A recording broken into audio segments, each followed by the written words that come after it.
꽤 오래전의 일입니다만은 우리나라 국가정보원이라고 그러죠. 국정원에서 국가 위기지수라 하는 그런 것을 발표한 적이 있습니다. 요즘에도 하는지는 제가 잘 모르겠는데요. 아마 제가 알기로는 한 6, 7년 전에 이런 발표가 있었던 것으로 그렇게 기억하고 있습니다. 이 국가 위기지수라는 것은 뭐냐면 나라가 최악의 위기 상황에 처했을 때의 점수를 100점으로 놓고 지금 현재의 위기는 어느 정도 되는 점수로 나타낼 수 있느냐, 그렇게 수치로 표현을 한 겁니다. 그러니까 뭐 최악의 위기 상황이라고 하면 나라가 멸망 직전의 상황을 뭐 한 100점의 위기 상황이라고 하면 그것과 비교했을 때 현재의 위기는 몇 점쯤 될까, 이제 이것을 수치로 나타낸 건데요. 당시에 국정원에서 발표한 우리나라의 국가 위기 지수가 몇 점이었냐면 67점이었어요. 가장 최악의 위기일 때가 100점인데 67점의 위기 지수를 가지고 있다. 그러니까 여러분들이 그게 도대체 얼마만큼 되는 위기냐, 잘 상상이 안 가시겠죠. 하나의 비교를 할 수 있다면 선진국들, 아무런 전쟁의 위협이 없고 그저 평안하게 잘 사는 선진국의 평상시의 국가 위기 지수가 보통 몇 점대에 해당되냐면 30점대에 해당된다고 그래요. 30점에서 39점 사이에 보통 머물러 있다고 합니다. 그러니까 67점 그러면 거의 배가 넘는 수치잖아요. 그러니까 굉장히 국가적으로 위기적인 상황이다, 이제 그런 얘기가 되어집니다. 문제는 대한민국에 왜 이렇게 국가적 위기가 오게 되었느냐, 국가적 위기를 가져온 요인들이 뭐냐, 이것을 상위 1번부터 시작해서 5가지를 이렇게 순서대로 쭉 발표를 했어요. 자, 여러분들 우리나라를 위기로 몰아온 5가지 아주 중요한 요인, 먼저 5위에 해당하는 요인이 뭐였을까요? 5위. 뭐가 우리나라를 위기 가운데 몰아넣는 것 같습니까? 여러분들 상상이 되시나요? 여러분들 기사 보시면서 제일 무서운 게 뭡니까 요즘에? 예? 여러분들 무서운 게 없으시군요. 5위에 해당하는, 우리나라를 위기 가운데 빠뜨리는 5번째 해당하는 그 요인이 뭐냐면 북핵 문제였어요. 북핵 문제. 북한이 가지고 있는 핵 때문에 전쟁의 위기가 있고 또 그 전쟁에 대한 두려움을 가지게 만드는 것, 이것이 우리 국가를 위험에 빠뜨리는 요소다. 그게 5번째 순위에 해당이 되었습니다. 4번째 순위에 해당하는 것은 무엇이었을까요? 예? 여러분들 얼굴 표정이 내가 이거 알면 국정원에 가 있지. 자, 4번째 요인은 경제 문제였습니다. 경제가 어려우면 국가의 위기를 가져오게 된다. 당시에도 이제 아마 경제적으로 굉장히 어려웠던 시기였던 것으로 이렇게 기억을 합니다. 그래서 경제적인 문제, 이것이 우리 국가의 위기를 가져오는 4번째 요인, 4번째로 이제 문제가 되는 요인입니다. 3번째 요인은 무엇이었을까요? 여러분들 3번째 요인은요, 그 이익 집단 간의 갈등이라 그렇게 표현했습니다. 예를 들면 노사 간의 갈등, 또 우리 뭐라 그럴까요? 이 젊은층과 우리 노년층들의 갈등, 세대 간의 갈등이라고 그러죠. 그런가 하면 또 남녀 간의 갈등, 요즘 같은 경우는 남녀 간의 갈등도 굉장히 심각한 그 갈등의 요인으로 이렇게 등장하고 있습니다.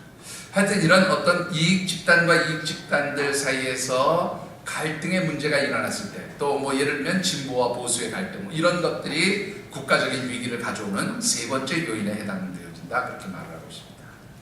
자, 2번째 요인은 뭘까요? 2번째 요인. 2번째 요인은요, 도덕적 황폐함이에요. 도덕적인 타락, 우리나라가 윤리적으로 도덕적으로 온전하지 못한 것이 국가적 위기를 가져오게 되었다, 그렇게 이야기를 하고 있습니다. 그런데 늘 가장 심각한 문제, 가장 최고의 국가적 위기를 가져온 문제가 뭐냐, 첫 번째에 해당하는 요인이 무엇이었을까요? 예, 바로 그겁니다. 여러분 오늘 가정주의니까 당연히 답이 가정이라는 얘기가 나오게 되어 있겠죠. 가정 파괴입니다. 가정이 붕괴되어진 것이 대한민국의 가장 심각한 국가적 위기의 요인이 되었다, 그렇게 이 국정원에서 분석을 하고 있습니다. 여러분들 가정이 해체되고 붕괴되어지는 것은 무엇보다도 무서운 거냐면 핵폭탄보다 무섭다, 그 말입니다. 여러분들 어떻게 생각하십니까? 사실 우리의 가정들이 참으로 건강한 가정이 되고 또 이 사회에서 건강한 영향력을 행사할 수 있을 때에 우리 국가가 건강한 나라, 건강한 국가가 되어줄 수 있다라고 하는 것입니다. 문제는 우리의 가정이 어떻게 하면 건강한 가정, 하나님이 인정하시고 축복하시는 그런 가정이 되어줄 수 있느냐 하는 것입니다. 특별히 가정의 달 5월을 맞이해서 여러분들과 함께 나누는 말씀의 주제 기억하십니까? 우리 마지막 한 번 더 우리 주제의 말씀을 읽어보십시다. 가정, 한 번 더 하실까요? 가정, 예, 하나님께서 우리의 가정을 이 세상을 향한 축복의 통로, 축복의 센터로 세우셨다고 하는 관점에서 말씀을 묵상하고 있습니다. 그래서 첫 번째 주일이었던 어린이 주일에는 우리의 자녀들이 이 세상의 축복의 통로가 되도록 하기 위해서 먼저 우리의 자녀들을 하나님이 기뻐하시는 복 있는 자의 삶을 살도록 가르치는 것이 우리 부모들의 책임임을 말씀드렸습니다. 두 번째 주일 어버이 주일에는 우리의 부모님들, 우리의 어버이들께서는 우리 자녀들이 참으로 하나님이 기뻐하시는 이 세상의 축복의 통로로 살아갈 수 있도록 그 기반, 기틀을 만들어 주시기 위해서 눈물로 기도하신 분들이라고 그렇게 말씀을 드렸습니다. 그리고 지난 부부주일에는 이제 부부는 하나님께서 이 세상을 향해 축복의 통로, 축복의 센터로 그렇게 우리의 가정을 만드시도록 하기 위해서 하나님께서 부부를 예비해 두시고 그 부부들을 통해서 축복의 센터, 축복의 통로를 만들어 가도록 그렇게 세워주셨음을 말씀드렸습니다. 오늘 마지막 네 번째로 여러분들에게 말씀드리고 싶은 것은 특별히 우리의 가정이 하나님이 인정하시고 축복하시는 그러한 믿음의 가정이 되기 위해서는 하나님이 주시는 축복의 센터를 소유한 가정들로 그렇게 세워가야 한다는 말씀을 드리고 싶습니다. 오늘 우리에게 주신 하나님의 말씀은 여러분들이 잘 아시는 이삭이 블레셋 땅 그랄 땅에 거할 때에 블레셋 사람들과 갈등으로 인해서 이제 그랄 땅을 떠나 부엘세바로 돌아오게 되어지는 그런 내용을 기록한 말씀입니다. 특별히 이 말씀 가운데는 하나님이 인정하시고 하나님이 축복하시는 그러한 건강한 믿음의 가정이 어떤 가정인지 또 그런 가정에게 하나님이 어떤 축복을 주시는지를 아주 분명하게 잘 가르쳐 주시고 있습니다. 주신 말씀을 묵상하는 가운데 이 시간 우리 함께 예배드리는 모든 우리 하늘생 가족들, 이 자리에 함께 하신 우리 모든 하나님의 가정들이 주 안에서 건강한 믿음의 가정으로 하나님의 축복을 받는 축복의 센터를 소유한 가정들로 세워지시기를 주님의 이름으로 축원합니다. 자, 오늘 주신 말씀을 통해서 우리 먼저 묵상해 보고 싶은 것은 하나님 잘 섬기는 믿음의 가정인데 그런 가정 가운데 왜 어려움이 올까? 왜 고난이 올까? 이것부터 먼저 좀 생각을 해보시면 좋겠습니다. 결론부터 말씀을 드리면 하나님 잘 섬기고 있는 믿음의 가정 가운데 고난이 오는 것은 하나님이 그 고난과 어려움을 통해서 뭐예요? 그 가정을 향해서 계획하신 하나님의 뜻, 하나님의 섭리를 이루기 위해서 그 고난을 사용하실 때에 고난이 올 수 있고 어려움이 올 수 있다 하는 말씀을 드리고 싶습니다. 오늘 참고 본문으로 드린 창세기 26장 14절과 15절의 말씀을 우리 같이 한번 읽어보겠습니다.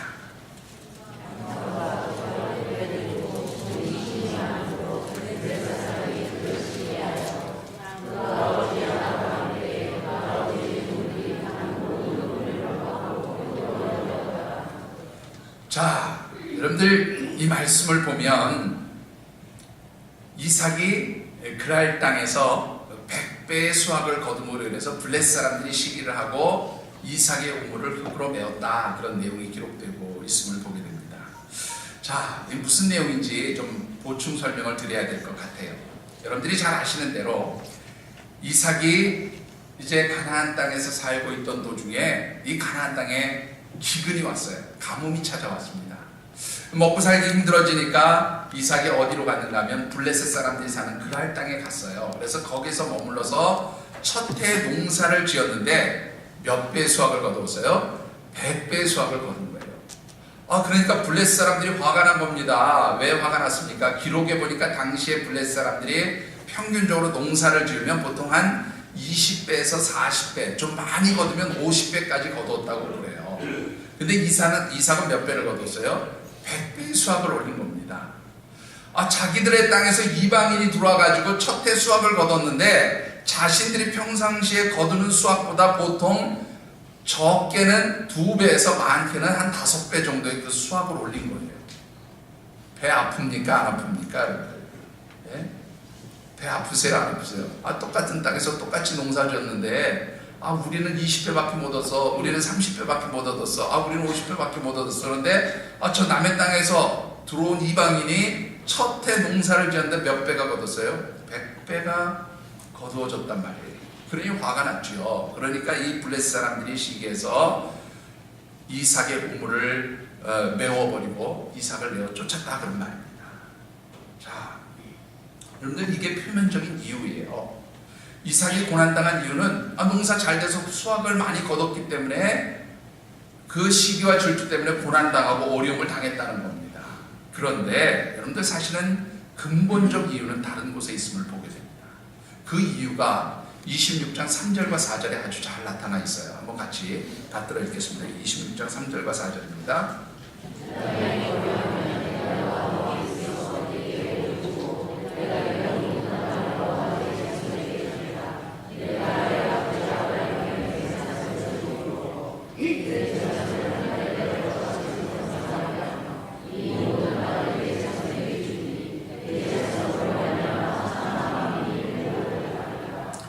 자, 여러분들 이 말씀이 이해가 되십니까? 무슨 말인가 하면 이삭이 말이죠. 이 가나안 땅에 살 때 아버지 아브라함의 시대처럼 기근과 가뭄이 시작이 됐어요. 그러니까 이삭이 배울 때 아버지 때 어려우니까 어디로 가서 애굽 땅으로 내려가니까 거기서 한동안 이 기근과 가뭄의 시기를 피할 수 있었으니까 나도 어디로 가야 되겠다. 애굽 땅으로 가야겠다. 그렇게 결정을 한 겁니다. 그래서 애굽 땅으로 딱 가려고 하는데 하나님이 나타나셨어요. 그래서 뭐라고 얘기하면 야, 너 가지 말고 이 땅에 머물러 있어라. 이 땅에 머물러 있으면 내가 너희 아버지 아브라함에게 약속했던 그 모든 번성함의 축복을 너와 내 후손에게 약속한 대로 이루어주고 또 이 땅을 너와 내 후손들에게 이 땅을 주겠다. 그렇게 하나님 다시 한번 확인을 시켜주셨단 말이에요. 자, 그러면 이삭이 어디에 머물러 있어야 됩니까? 이 하나님 주신 언약의 땅 가나안에 머물러 있어야 되는 거예요. 그런데 가나안 땅에 있자니 조금 걱정이 되는 겁니다. 왜요? 이 기근인데 가뭄인데 뭐 먹고 사나? 하나님은 그 기근과 가뭄 속에서 누구 의지하라는 거예요? 하나님 의지하고 너 여기서 그냥 살아. 내가 책임지고 너 먹여줄게. 잘 살게 해줄게. 그렇게 하나님 말씀해 주셨음에도 불구하고 이삭은 두려웠던 겁니다. 그래서 어디까지는 안 내려가고 애굽 땅까지는 안 내려가고 가나안과 애굽 땅 중간쯤에 있는 블레셋 땅 그 아래 가서 머무르게 되었던 거예요. 사실은 하나님의 그 약속, 하나님이 주시는 축복의 언약들을 믿지 못한 채 그랄 땅까지 내려갔으니 하나님 보실 때 좀 책망하고 야단을 쳐야 되겠지만 그럼에도 불구하고 하나님께서 이 이삭은 아브라함에게 주신 약속의 자식 아니었습니까? 약속의 자녀였잖아요. 그러니까 이 이삭과 함께 해서 하나님 100배의 수확, 축복의 수확을 거두게 하셨던 것입니다. 문제는 이 이삭이 돌아갈 생각 안 하는 거예요. 여러분들 한번 생각해보세요. 어느 땅에 딱 들어가서 농사 지었더니 100배의 수확을 거두었어요. 여러분들 다른 데로 갈 생각 하시겠어요? 안 하시겠어요?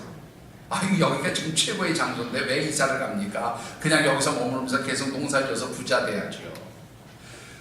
이 이삭이 하나님이 가라고 하신, 하나님이 약속해 주신 가나안 땅으로 돌아가야 되는데 돌아갈 생각을 하지 않는 거예요. 그러니까 하나님이 거기에서 갈등을 일으킨 겁니다. 결국 그 갈등을 통해서 이삭은 아버지 아브라함이 팠던 우물 빼앗겼어요. 그러니까 어떻게 합니까? 그러면 에이씨 그럴 땐 뭐 좀 표현대로 애들 표현대로 더럽고 치사해서 내가 여기 안 살아. 그리고 다시 가나안 땅으로 갔으면 모르는데 여러분들 거기서 벗어난 게 아니고 그랄 땅에 있는 다른 장소로 가서 우물을 팠어요. 그 우물을 판 장소가 뭐라고요? 에색이라고 하는 것이에요. 근데 이 에색에서 우물 팠더니 또 누가 찾아옵니까? 블레셋 사람들이 또 찾아와서 이거 우리 거야. 너 가. 그리고 또 쫓아냅니다. 그러니까 또 어디로 가요?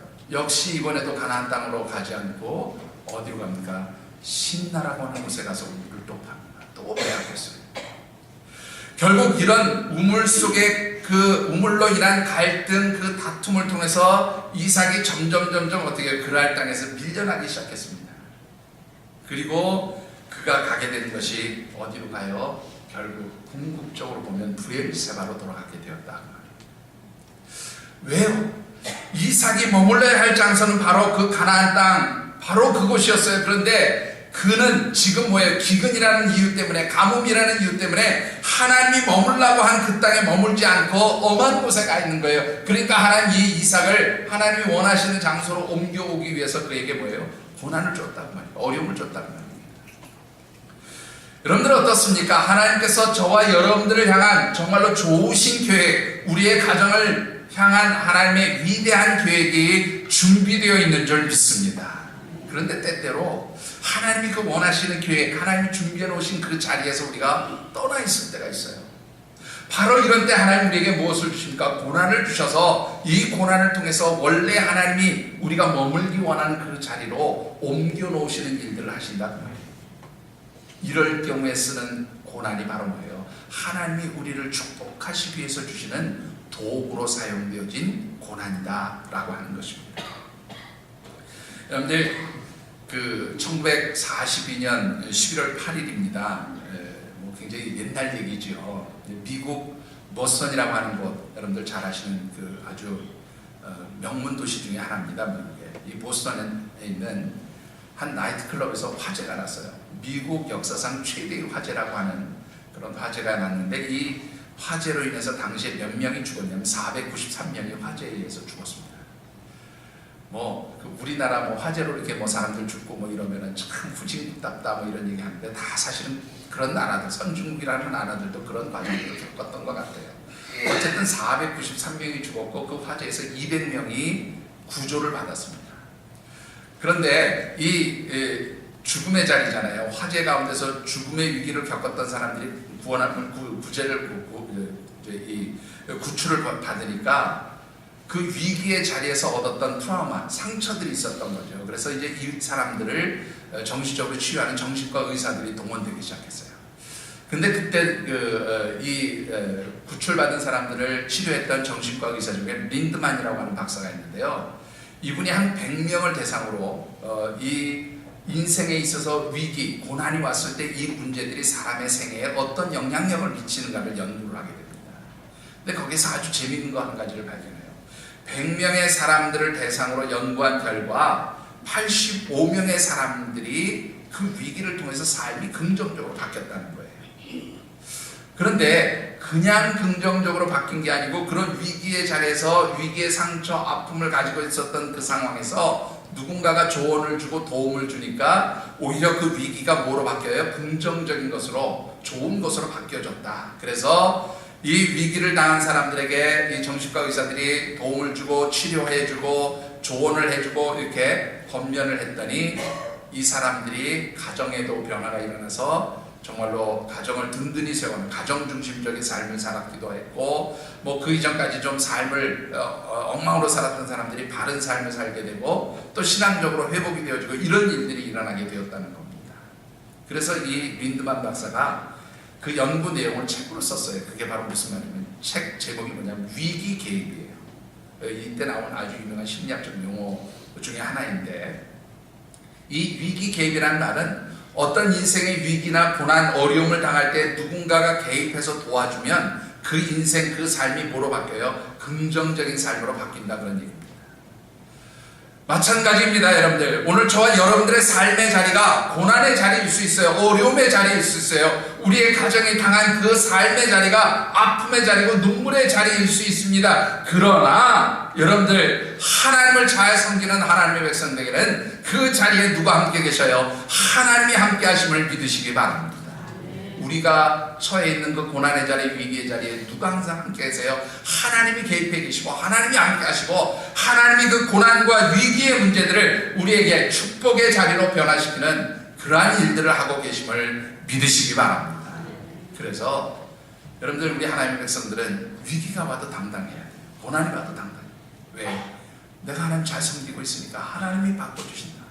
하나님이 이 위기 가운데, 하나님이 이 어려움 가운데, 하나님 내 인생의 이 아픔 가운데 하나님이 개입해 주셔서 이 사건이 축복의 사건으로, 은혜의 사건으로 하나님 주시는 놀라운 그 계획과 섭리들을 이루어가는 과정으로 그렇게 바뀌어질 수 있음을 믿고 고백하시는 우리 귀한 하나님의 백성들이 되어주시기를 주님의 이름으로 축원합니다. 자, 이런 하나님의 은혜, 고난 가운데서도 하나님이 우리를 하나님 계획하신 뜻대로 하나님이 축복하시려고 하는 그 자리로 옮겨가기 위해서 그런 고난을 주시는 것이라면, 그렇다면 우리도 그 하나님의 뜻과 섭리 가운데 우리의 삶에서 변화가 일어나고 우리 가정에 변화가 일어나야 한다는 것입니다.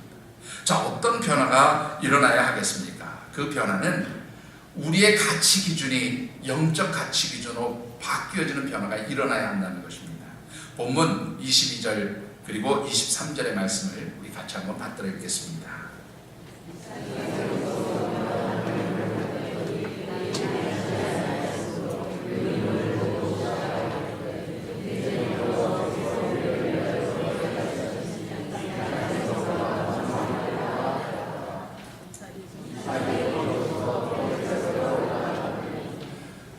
여러분들 한번 이 말씀 잘 생각해 보세요. 그 갈등과 다툼 속에서 그랄 땅에서 점점 밀려났어요. 아버지 아브라함이 팠던 우물 빼앗겼지요. 그 다음에 어떻게 해요? 에색이라는 우물 팠는데 또 빼앗겼어요. 신나라는 우물 팠는데 또 빼앗겼어요. 그리고 이제 세 번째로 옮겨가서 또 판 우물이 뭐냐면 르호봇이라고 하는 우물이에요. 근데 참으로 이 르호봇이라고 하는 우물 가운데 와서, 르호봇이라는 곳에 와서 우물을 팠더니 더 이상 블레셋 사람들이 뭐 하지 않았어요? 시비를 걸지 않았어요. 와가지고 이거 우리 거야 내놔 이러지 않았다는 겁니다. 그런데 그 르호봇이라는 장소가 여기 이름의 뜻이 뭐냐면 여호와께서 우리를 위하여 어떻게 하셨다고? 넓게 하셨다. 이 이름의 뜻이 뭐냐면 넓은 장소, 그런 뜻입니다. 이 이름처럼 르호봇이라고 하는 것은 목축을 하기에 아주 좋은 초지들이 발달한 지역이에요.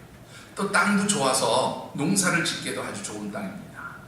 그러니까 이미 그랄 땅에서 100배의 축복을 100배의 수확을 거두어 본 경험이 있는 이 이삭과 그의 가정, 그 가문의 사람들이 더 좋은 땅을 만나요. 물도 좋지요. 넓은 땅에 초지가 발달해 있지요. 그리고 농사 지을 수 있는 좋은 땅을 만나게 된 겁니다. 자, 여러분들 한번 생각해 보세요. 요즘으로 표현하면 아주 최적의 사업장을 만난 거예요. 여러분들 이 중동 지방에서 우물 하나만 있어도 이거 큰 부자, 아주 대단한 기업을 하나 가지고 있는 것과 마찬가지거든요. 우물 팠더니 물도 펑펑 쏟아져 나오지요. 발달된 초지가 있지요. 농사 지을 수 있는 좋은 넓은 땅이 있죠. 여러분들 이것은 한마디로 요즘으로 표현하면 최적의 사업장 조건을 만나게 된 겁니다. 돈 벌 수 있는 자리 만난 거예요. 한마디로 대박 터뜨릴 수 있는 그런 자리를 만난 겁니다. 그러면 여러분들 여기에 고백이 뭡니까? 이삭이 뭐라고 그랬어요? 이 땅에서 우리가 어떻게 한다고요? 번성할 것이다. 이렇게까지 얘기한 아주 좋은 자리였어요. 그러면 여기서 살아야 할까요? 말아야 할까요? 왜 웃으세요? 이거 대박 돈 버는 자리예요. 여기서 사업하면서 살아야 됩니까? 말아야 됩니까? 네? 살아야 되는 거 아니에요? 이 자리 떠나가면 바보지. 이해가 됩니까, 여러분들? 우리 사업하시는 분들 한번 생각해보세요. 이거 대박 자리예요. 여기 살아야 됩니까? 말아야 됩니까? 그런데 그 다음 절을 한번 보시자고요. 23절에 보면 어디로 갑니까? 23절에요. 이삭이 거기 바로 르호봇에서부터 어디로요? 브엘세바로 올라갔더라. 대박 돈 벌 수 있는 자리예요. 축복의 자리예요. 번성할 수 있는 땅이에요. 그런데 왜 그는 르호봇을 포기하고 브엘세바로 올라갔느냐? 그런데 실제로 이 브엘세바로 가는 것은 르호봇보다요 해발 고도 높이로 150m가 낮은 곳에 있어요. 그런데 왜 브엘세바로 내려갔다라고 표현하지 않고 굳이 르호봇에서 브엘세바로 올라갔다 그런 표현을 썼느냐 말이에요. 도대체 이 브엘세바로 가는 것이 이삭과 그의 가정에 어떤 의미가 있는 장소였기에 그는 이 대박 돈 벌 수 있고 축복의 땅이라고 할 수 있는 번성의 땅이라고 할 수 있는 르호봇을 포기하고 브엘세바로 갔느냐. 그런데 이 브엘세바는 이삭과 그의 가정에게 특별히 세 가지 영적 의미가 있는 장소였습니다. 첫 번째는 어떤 영적 의미가 있었습니까? 여러분들 창세기 21장 33절 말씀을 같이 한번 읽어보겠습니다. 시작.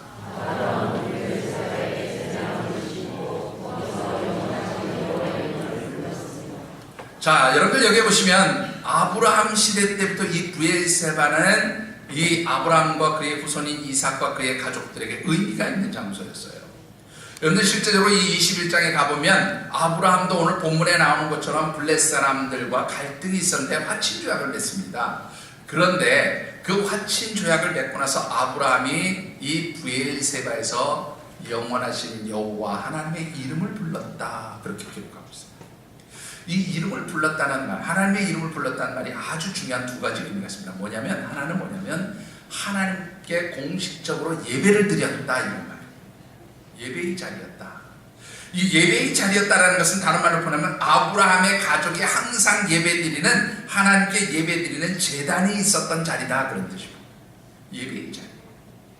두 번째로 이 하나님의 이름을 불렀다라는 얘기는 뭐냐면 그 구원받은 하나님의 백성으로서 하나님께 예배를 드릴 뿐만 아니라 뭐예요? 하나님께서 참된 신이시고 유일한 진정한 참된 신임을 그 주변에 있는 이방 부족들에게 이 아브라함이 선포했다는 거예요. 알려줬다. 하나님만이 진짜 신입니다. 하나님만이 참된 신이십니다. 이것을 선포했다는 거예요. 그러니까 이 브엘세바라고 하는 자리는 아브라함과 그의 후손인 이삭과 그의 가정, 그의 가문 사람들에게 어떤 자리예요? 예배의 자리인 겁니다. 영적인 자리예요. 하나님이 함께 하시는 자리고, 하나님과 동행하는 자리고, 하나님의 인도하심을 받는 자리가 바로 브엘세바였다, 그런 말이에요. 두 번째 의미는요, 이 브엘세바는 이삭에게 있어서 특별히 영적 경험의 추억이 남아있는 자리였습니다. 자, 여러분들 22장 14절 말씀 우리 같이 한번 읽어보시죠. 시작.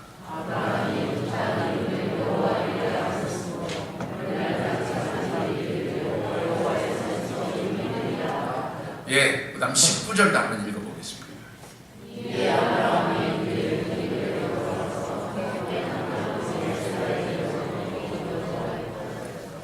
자, 여러분들 22장의 내용이 무슨 내용인가면 하나님께서 아브라함에게 나타나셔가지고 내 아들 이삭을 나에게 모리아산에 와서 번제물로 드리라 한 그 사건이 기록된 말씀이 22장에 기록된 내용이에요.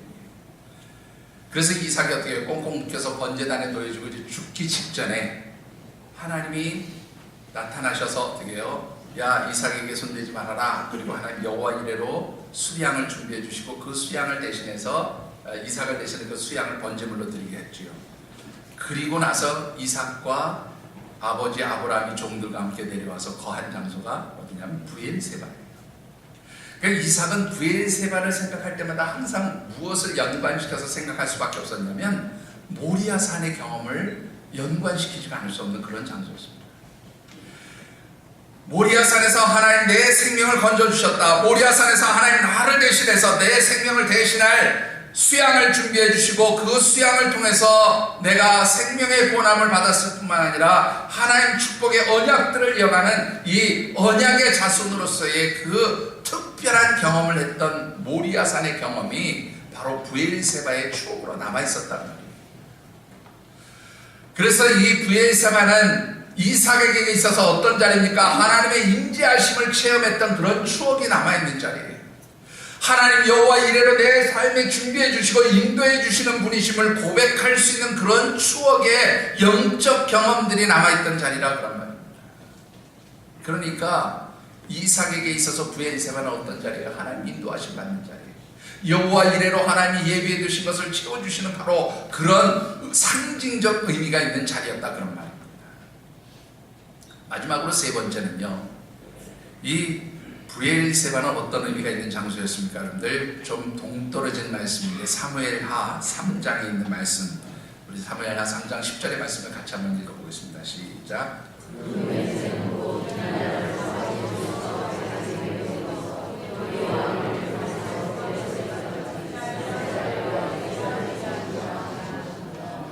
자, 성경에 보면 종종 나오는 표현이 단에서 브엘세바까지 혹은 브엘세바에서 단까지라는 표현이 자주 나옵니다.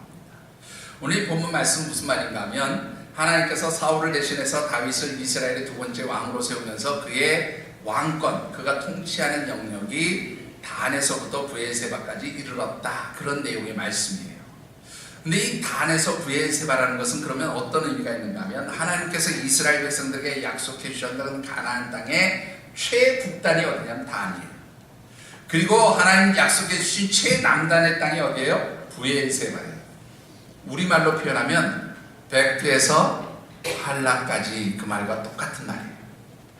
그러니까 우리나라의 최북단에 있는 가장 높은 산이라고 하는 백두산에서 우리 최남단에 있는 가장 높은 산인 한라산까지를 우리나라의 영역, 국토의 영역이라고 표현해서 우리 한라에서 백두까지 오고 백두에서 한라까지 그런 표현을 쓰잖아요. 바로 이 단에서 브엘세바는 바로 그런 의미가 있는 땅, 그런 의미가 있는 그런 호칭이에요. 그러니까 이 브엘세바라고 하는 것은 지금 어떻게 하면 가나안 땅의 바로 접경 지역인 거예요. 그러니까 이 이삭이 브엘세바로 돌아왔다는 것은 어디로 돌아왔다는 거예요? 드디어 블레셋 땅을 벗어나서 어디로 왔다는 겁니까? 하나님이 약속하신 언약의 땅으로 돌아왔다, 그런 말이에요. 자, 여러분들, 이 세 가지의 영적 의미가 있는 장소입니다. 그런데 왜 그러면 이 자리를 이 이삭이 브엘세바로 올라갔다 그렇게 표현한 것일까요? 근데 이스라엘 백성들은 항상 가장 높은 자리가 어디가 가장 높은 자리냐면 하나님이 계신 곳이 가장 높은 자리. 그래서 이스라엘 백성들의 가장 높은 자리는 항상 어디냐면 예루살렘 성전에 있는 시온산.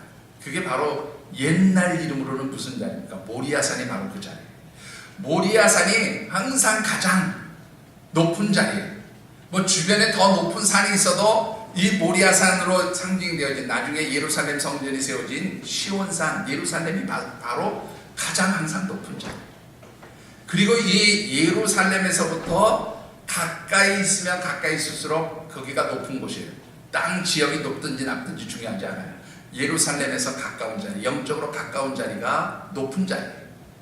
그러니까 르호봇보다 이 브엘세바가 지형으로는 낮은 자리에 있지만 하나님과 가까이 있는 바로 이 시온산, 나중에 예루살렘 성전이 있었던 하나님과 더 가까이 있던 곳이 브엘세바였기 때문에 바로 르호봇에서 브엘세바로 올라갔다, 그런 표현을 씁니다. 이 말은 무슨 말이냐면 이삭의 가정, 이삭과 그의 가정의 가치 기준이 철저히 무엇 중심이었다는 거예요? 하나님 중심이었다. 영적인 가치 기준에서 살았다. 그것을 보여줍니다. 여러분들 한번 생각해 보세요. 앞서도 말씀드렸지만 이 르호봇이라고 하는 것은 세상적으로 볼 때 돈 벌 수 있는 자리예요. 잘 살 수 있는 자리예요. 정말로 번성해서 부자가 될 수 있는 자리예요. 그런데 그 세상적 가치 기준이 아니라 무엇을 중심으로 돌아갔어요? 하나님이 계신 곳으로 돌아갔다고 말이에요. 영적인 기준으로 돌아갔다고 말이에요. 하나님 절대주의로 돌아갔다고 말입니다. 여러분들, 우리의 가정이 축복받는 가장 좋은 비결이 뭡니까? 아무리 여러분들이 돈 많이 벌고요, 세상적으로 높은 지위에 있고요, 정말로 여러분들이 배운 지식과 학문이 하늘을 찌를 듯 그렇게 높을지라도 그 자리에 누가 계시지 않으면, 하나님 계시지 않으면 아무런 의미가 없다는 말이에요. 남들이 볼 때는 보잘것없고 부족하고 모자라 보이고 정말로 가치 없게 보일지라도 하나님이 함께 하시면 바로 그 자리가 축복의 자리가 되고, 바로 그 자리가 은혜의 자리가 되고, 바로 그 자리가 성공하는 자리가 되어지는 줄 믿으시기 바랍니다. 여러분들, 우리 하나님의 백성들도 종종 착각하는 게 있어요. 뭡니까 여러분들? 열심히 돈 벌어서 열심히 잘 살아보자. 나쁜 거 아닙니다. 좋습니다. 그런데 거기에 하나님을 섬기는데 방해가 되면 그것은 아무런 의미가 없어요. 지난 금요일에도 제가 말씀드렸고 새벽 예배 때도 말씀드렸는데요. 여러분들, 하나님보다 더 우선되어지는 것이 생기면 무조건 되고, 이것은 뭐예요? 우상이 되어진다고 말씀드렸어요. 근데 여러분들 어떻습니까?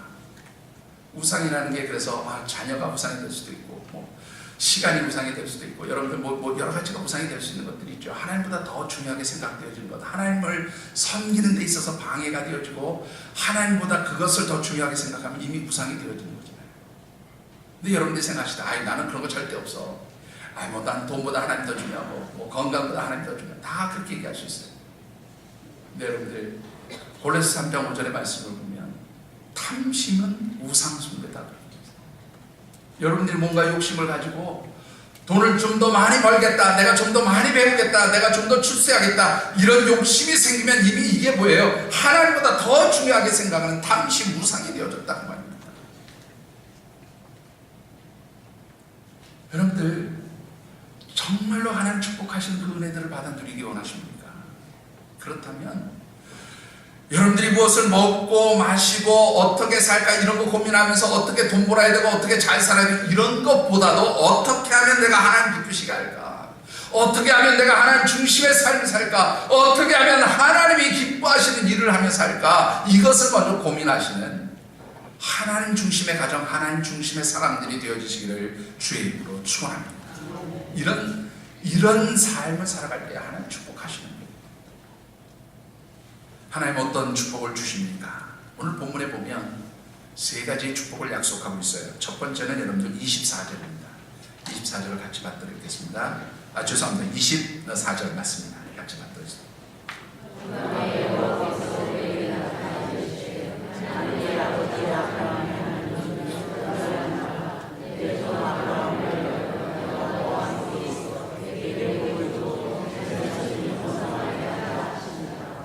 여러분들 여기 보시면 그야말로 세상에서 말하는 대박을 터뜨릴 수 있고 부자가 될 수 있고 번성할 수 있는 그 땅을 포기하고 웰세바로 올라가는데 그날 밤 하나님 꿈에 나타나셔서 뭐라고 하세요? 내가 너와 함께 하겠다. 그리고 주신 약속의 말씀이 뭡니까? 바로 네게 복을 주어 네 자손이 번성하게 하리라. 자녀들, 후손들에 대한 축복을 약속하셨어요. 여러분들 왜 열심히 돈 벌려고 합니까? 왜 열심히 일하고 수고합니까? 아마 우리 한국 사람들 대부분이 아마 그럴 것 같아요. 나를 위해서 잘 먹고 잘 살겠다고 일하는 분은 저 거의 못 봤어요. 대부분 뭐예요? 아이고 내가 이렇게 고생해서 자녀들 잘 되게 하고 자녀 복되게 하고 자녀 번성하게 하고 이러려고 고생한다고 하는 얘기들 다 아마 공통적으로. 여러분들 진짜 자녀들이 잘 되기 원하시면 돈 열심히 벌려고 하지 마시고요. 뭐 열심히 하세요? 신앙생활 열심히 하시게 되기를 주의 이름으로 축원합니다. 영적인 삶을 여러분들이 먼저 하셔야 돼요. 하나님 우선주의의 삶을 사시라고 말이에요. 하나님이 기뻐하시고 하나님 중심으로 하나님이 원하시는 그런 영적 가치에 따라서 살면 그 자녀들이 복받는 것 여러분들 분명합니다. 이 부분에 있어서는 저는 누구에게도 당당하게 정말로 확실하게 말씀드릴 수 있어요. 여러분들이 바르게 신앙생활하고 여러분들이 하나님 바르게 섬기면 절대로 그 자녀 하나님 망하게 하지 않으신다는 잊지 않게 되기를 주의 이름으로 축원합니다. 저는 제 스스로도 경험하고 제 주변에서 목회하면서 수도 없이 본 아주 살아있는 사건입니다. 하나님 여러분들이 영적으로 바르게 서기만 하면 여러분들의 후손들 축복해 주세요. 그 후손들에게 여러분들이 영적으로 바르게 사는 것을 가르치면 그 자녀들의 자녀가 잘 되어지는 법입니다. 여러분들 영적 가치 기준을 분명히 후손들에게 알려주시는 부모들이 되어주시기를 주의 이름으로 축원합니다. 두 번째는요, 하나님 주신 우물의 축복이 있었습니다. 25절 말씀 같이 보시지요.